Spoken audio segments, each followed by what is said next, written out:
ನಮಸ್ತೆ, ಗುಡ್ ಮುದುಕೇರ್ morning. All leader champion. ಇವತ್ತು ನಾವು ನಿಮಗೊಂದು ಒಳ್ಳೆಯದಾದಂಥ ಒಂದು ರಿಸಲ್ಟ್ ಕೊಡ್ತೀವಿ. ಇವತ್ತು ಇಲ್ಲೇ ದೇಸನೂರು ಗ್ರಾಮದಲ್ಲಿ ಒಬ್ಬರು ರೈತರಿಗೆ ಬೆಂಡಿಗೆ ಒಂದು ಹೊಸದು ಆ್ಯಕ್ಟಿವ್ ಮ್ಯಾಕ್ಸ್ ಆ್ಯಕ್ಟಿವ್ ಜೇಮ್ ಹೊಸ ಕೊಟ್ಟಿದ್ವಿ.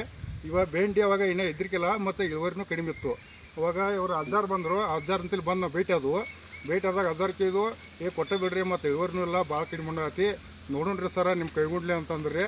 ನಾನು ಅಂತಂದ್ರೆ ರೈತರಿಗೆ ನಿಮ್ಮ ಹೆಸರು ಏನ್ರದ? ಮಾಂತೇಸಿ ಹೆಸರು ಮಾಂತೇಸಿ ಕೌಂಜುಲ್ಗಿ ಅವರು ಕೋಲ್ದೂರು ಗ್ರಾಮದವ್ರಿ. ಅವ್ರ ಬಾಯಿಲೇನ ಕೇಳ್ಕೊರೆ ರಿಸಲ್ಟ್ ಹೆಂಗೈತಿ ಬೆಂಡಿದನ್ನು ಅಂತ. ಹೆಂಗೆ ನಿಸ್ತ್ರಿ ಅಜ್ಜ ನಿಮ್ಗೆ? ಬರೋಬ್ಬರಿ ಇದೆ. ಅಲ್ಲಿ 30-40 ಕಿಲೋ ಹೊಂಡತ್ತದ. ಹ್ಞೂ ರೀ. ಇನ್ನೇನು ಹೊಡೆದಿಲ್ಲ ನಾವು. ಏಕದಮ್ಮ 1 ಕ್ವಿಂಟಲ್ಗೆ ಬಂದು 1 ಕ್ವಿಂಟಲ್. ಹಾಂ, ಈಗ 1.5 ಕ್ವಿಂಟಲ್ ಮಟ್ಟ ಬರೋದು. 1.5 ಕ್ವಿಂಟಲ್ ಮಟ್ಟ ಬರೋದು. ಪೈಲ ನೀವು ಹಾಕಿದಾಗ ಎತ್ತೈತ್ರಿ? ಬರೀ ಇಲ್ಲ, ಫಸ್ಟ್ ಪೈಲ ಬರೀ 30 ಕಿಲೋ ಇತ್ತು. 30 ಕಿಲೋ ಅಷ್ಟೇ ಕೊಯ್ದ್ರಿ ಎಲ್ಲ ಹೊಲ ಒಟ್ಟು 30 ಗುಂಟೆ ಎಲ್ಲ 30 ಗುಂಟೆ ಐತಿದ. ಹ್ಞೂ ರೀ. 30 ಕಿಲೋ ಹೊಂಡತ್ತೈತೆ ಬರೀ. ಹಾಂ, ಈಗ 30 ಕಿಲೋ ಇಲ್ರಿ. ಮತ್ತೆ ನಮ್ಮ ಹೊಸ ಗಡ್ಯಾನ ಹೊಡೆದ 15 ದಿನಕ್ಕಂದ್ರೆ 1 ಕ್ವಿಂಟಲ್ ಬಂದು ಹೊಡೆದ 5 ದಿವಸಕ್ಕೆ 1 ಕ್ವಿಂಟಲ್. ಅಂದ್ರೆ ರೇಟ್ರಿ 30 ಕ್ವಿಂಟಲ್ ಮತ್ತು 3 ಪಟ್ಟು ಹತ್ತದ್ರಿ. 3 ಪಟ್ಟು ಐತಿ. ಅದೇ ರೀತಿ ನೀವು ಕ್ವಿಂಟಲ್ ಗಂಟ್ಲೆ 2 ದಿವಸ ಕೊಯ್ಯಾಕೈತ್ರಿ. ಈಗ 6 ಬೀಡ್ ಕೊದ್ರಿ. ನಿಮ್ಮ ಎಣ್ಣೆ ಯೂಸ್ ಮಾಡಿದಿಂದ 6 ಬೀಡ್. ನಾವು ಎಣ್ಣೆ ಯೂಸ್ ಮಾಡಿದಾಗಿಂದ 6 ಬೀಡ್ ಕೊದ್ರಿ. ಅಂದ್ರೆ 6 ಬೀಡ್ ಅಂತಂದ್ರೆ 5 ಹೆಚ್ಚಾಗಿರ್ಬೇಕ್ರಲ್ಲ. 5 ಕ್ವಿಂಟಲ್ ಚಿಲ್ಲರ ಐತಿ. 6 ಬೀಡ್ ಕೂಡಿ 6 ಬೀಡ್ ಕೂಡಿ ಒಂದು 6 ಕ್ವಿಂಟಲ್ 6 ಕ್ವಿಂಟಲ್ ಕೊಡ್ರಿ. ಅದ್ರ ನೀವು ನಮ್ಗೆ ರೊಕ್ಕ ಇಟ್ಟು ಕೊಡ್ರಿ. 2200 ರೂಪಾಯಿ ಕೊಡ್ರಿ. 2200 ರೂಪಾಯಿಗೆ ನಿಮ್ಗೆ ರೊಕ್ಕ ಬಂದಿಲ್ರಿ?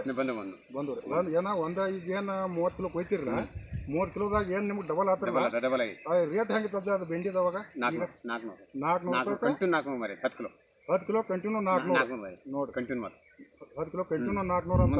ಕಾಯಿ ಶೈನಿಂಗ್ ಬರೋದೈತಿ. ಕಾಯಿ ಒಂದು ಸ್ವಲ್ಪ ನೋಡ್ಬೋದ್ರಿ ನೀವು, ಇಲ್ಲಿ ತೋರಿಸ್ಬೋದು. ಕಾಯಿ ಬೆಸ್ಟ್ ಐತಿ. ಈಗ ನಮ್ಮ ಹೊಸ ಹೊಡೆದಾಗಿಂದ 6 ಬೀಡ್ ಕೊದ್ದಾರಂತ್ರಿ. 6 ಬೀಡ್ ಅಂತಂದ್ರೆ 6 ಕ್ವಿಂಟಲ್ ಕಾಯಿ ರೀ. ಪೈಲ ಅವ್ರು ಹಾಕಿದಾಗ 2 ಬೀಡ ಬರೀ 30 ಕಿಲೋ ಕೊಯ್ತಿದ್ರು. ಅದಕ್ಕಾಗಿ ಇವತ್ತು ನಾವು ಹೊಳ್ಳಿ ರೈತರಿಗೆ ಭೇಟಿ ಆಗಿ ಬಂದವು. ಅವ್ರೊಂದು ಖುಷಿ ವಿಚಾರ ಕೇಳ್ಬೇಕಂತ ಹೇಳಿ ಬಂದವು. ಅದರ ನಮ್ಮ ಕಂಪ್ನಿಗೆ, ನಮ್ಮ ಮೋದಿ ಕೇರ್ ಕಂಪ್ನಿಗೆ ನೀವು ಏನು ಹೇಳ್ಬೇಕಂತ ಇಷ್ಟಪಡ್ತೀರಿ? ಎಲ್ಲ ಕರ್ನಾಟಕ ರೈತರಿಗೆ ಏನು ಹೇಳ್ತೀರಿ ನೀವು? ಬರೋಬ್ಬರಿ ಐತೆ ಅಂತ ಹೇಳಿ.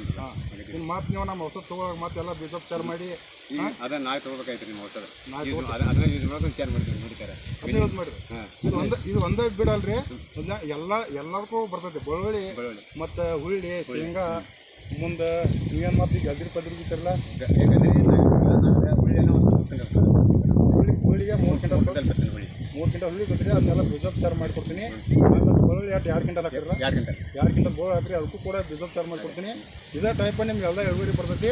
ಮತ್ತು ಗೊಬ್ಬರದ ಹಂಗೈತದ ಅದನ್ನ ಗೊಬ್ಬರ ಕಟ್ಟಿಲ್ಲ. ಅದಕ್ಕೆ ಗೊಬ್ಬರಕ್ಕೆ ಅಂತೇಳಿ 1500 ಅವಾಗಿಂದ ನೀವು ನಿಮ್ಮ ಹೊಸ ಕೊಟ್ಟೆ ನೀವು ಯೂಸ್ ಮಾಡಿಲ್ಲ ಗೊಬ್ಬರ. ಈಗ ಒಂಚೂರು ಗೊಬ್ಬರ ತರ್ಬೇಕಾರೆ ಎಷ್ಟು ಬರ್ತದೆ ಖರ್ಚು? 1500 ರೂಪಾಯಿ. ಈಗ ನಮ್ಗೆ 200 ರೂಪಾಯಿದಾಗ ಐತಲ್ರಿ. ಈಗ ನನ್ನ ಮೀಟಿಗೆ 10 ಚೀಲ ಗೊಬ್ಬರ ತಾಕತ್ ಕೆಲಸ ಮಾಡಿದ್ದೇವೆ. 10 ಚೀಲ ಗೊಬ್ಬರದ ತಾಕತ್ ಮಾಡಿದ್ರೆ ನೋಡಿಲ್ಲ.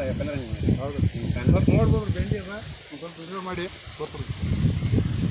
ಎಲ್ಲ ಒಳ್ಳೆಯ ರಿಸಲ್ಟ್ ರೀ. ಒಳ್ಳೆಯದಂಥ ಕಾಯಿ ಕಲರ ಬೆಂಡಿಕಾಯಿ ರೀ. ಹಿಂಗೆ ಬರತ್ತೆ ಕಾಯಿ ನೋಡಿ. ಪ್ಯಾಟಿಗೆ ಐತ್ರಿ ಬೆಸ್ಟ್ ಅಂದ್ರೆ ಬೆಸ್ಟ್ ರೀ. ಪ್ಯಾಟಿಗೆ ನಂಬರ್ 1 400 ರೂಪಾಯಿ ಕಲ್ತು ಮಾರ್ತಾರೆ. ನಮಸ್ತೆ, ಗುಡ್ ಮುದುಕೇರ್ ಮಾರ್ನಿಂಗ್. All leader champion. ಎಲ್ಲರಿಗೂ ನಾ ಕರ್ನಾಟಕ ರೈತರಿಗೆ ಹೇಳಕ್ಕೆ ಇಷ್ಟಪಡ್ತೀನಿ. ಎಲ್ಲರಿಗೂ ರೈತರಿಗೆ ಅವ್ರಿಗೇನು ಗೊತ್ತಿರಂಗಿಲ್ಲ. ನಾವಾಗಿ ಹೋಗಿ ಅವ್ರನ್ನ ಮಾತಾಡ್ಸಿ ಭೇಟಿ ಮಾಡಿ ಕುಯ್ದಾಗ ಇಂಥ ಒಳ್ಳೆಯ ಅವರು ಬಂಗಾರ ಅಂತ ರೈತರು ಸಿಗ್ತಾರೆ, ಯೂಸ್ ಮಾಡ್ತಾರೆ. ಅವ್ರಿಗೂ ಕೂಡ ಬಂಗಾರ ಅಂತ ಬಿತ್ತಿ ಬಂಗಾರನ ತೊಗೊಳ್ಳೋಂಥ ವ್ಯವಸ್ಥೆನ ಮಾಡ್ತಾರೆ. ನಮಸ್ತೆ.